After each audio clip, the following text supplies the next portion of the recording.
The Tour de France continues its southbound journey. The hills are hard, but nothing compares to what lies ahead.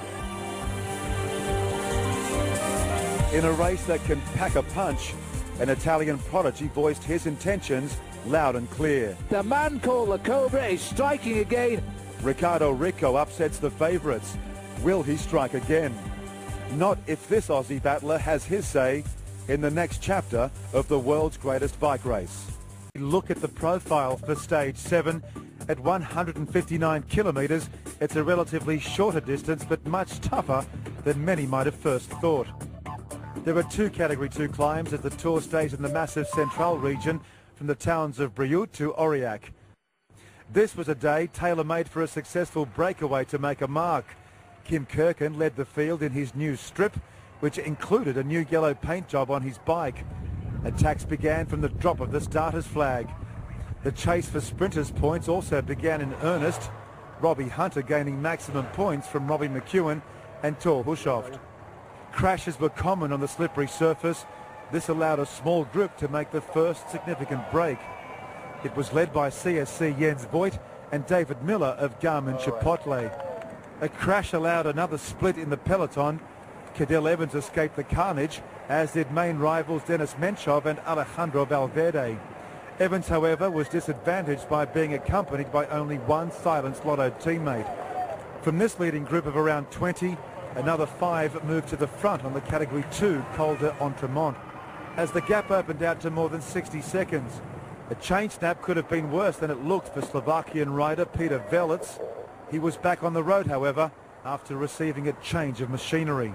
As Stuart O'Grady struggled in his attempt to hang on to the back of the main field, interest returned to the pacemakers, and whether one of the 5 would enjoy the thrill of success by day's end. But first they had to conquer the Pasta payroll.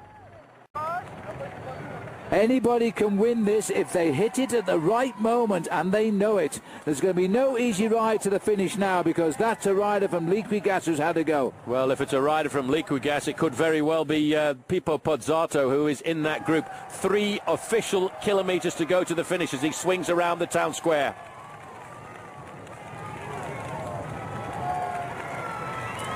We are crossing the centre of Aurillac now at 3 kilometres from the finish.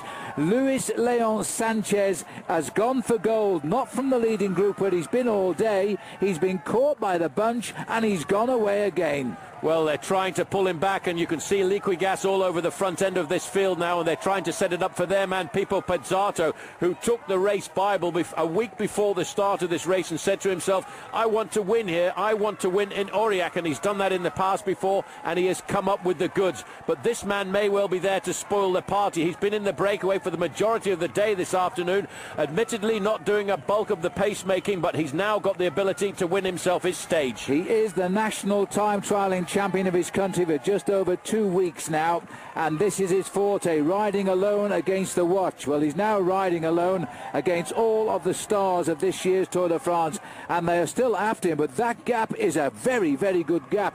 The big situation for his downfall, Paul, is the finishing straight is long, long, long, and you can see the banner for well over a kilometre. Yes, but if they don't get themselves organised, they're not going to drag this man back into the fold, because he's not the kind of rider who will crack. He's not the kind of rider who's got any weakness in an effort like this, and all he has to do is keep riding this constant tempo. A few more corners to go and he'll start to line himself up for the finishing straight. Liquigas, if they want to win this for Pippo Pozzato, need to get their other man up there as well, and I think Kreuziger is in the group with Pippo Pozzato, so Liquigas, it's all up to them now if they want to win the stage. It's 23 years since Aurillac gave home to the Tour de France at the end of a stage. Today they're looking at a Spanish rider aim for the finish. The whole of the Case de Pont team behind will try to break up the chase. Well, 23 years ago the nationality of the rider who won here was Spanish as well, Eduardo Chozas, and that was at the end of a very long break. Now you can see there the 2 riders from Liquigas, they They are sacrificing themselves for their team leader, who is just down there. That is Pipo Pozzato. He's waiting to see if he's going to get the victory or not. And I reckon if Sanchez does get anywhere near being caught, Alejandro Valverde will come out and look for the win. But 1 kilometre to go for the lone leader. And in the far, far distance, there's not another corner in sight now, is the finishing line of today's stage of the Tour de France. He just has to sit there, ride it as if he's riding the national time trial title of Spain, like he was when he won it 2 weeks ago, and it just might come his way. Well, he's got the concentration. He's got a big gap over the front end of the main field, and he's looked over to try and judge how much effort he has to put in, and he's just kicked that little bit more. He's looking for the 500-metre to go banner now, and I reckon, Phil, he's got himself around about 12 to 13 seconds advantage. It's going to be very difficult to pull back a man like this. Well, this is his third Tour de France. He's never looked like winning a stage before. He didn't even finish the last time he rode in 2006. But is this going to be his greatest moment? Boy, it's hurting out there now. He's got the Tour de France behind him, but they're struggling. They are closing, but I don't think they're going to catch him. They will not catch this man here this afternoon, because he is a great individual time trialist. He's up to 200 metres to go. They're really doing everything to try and pull him back into the fold, but I don't think they'll do it this afternoon. It's all over. Time doesn't matter to this man. It's the win he wanted. Look at Kim Kirken coming at him behind. The yellow jersey is going for the points for the green jersey as well. But let's give Luis Leon Sanchez his worth. That was a great win today. And on the line, Kirken and Schumacher side by side.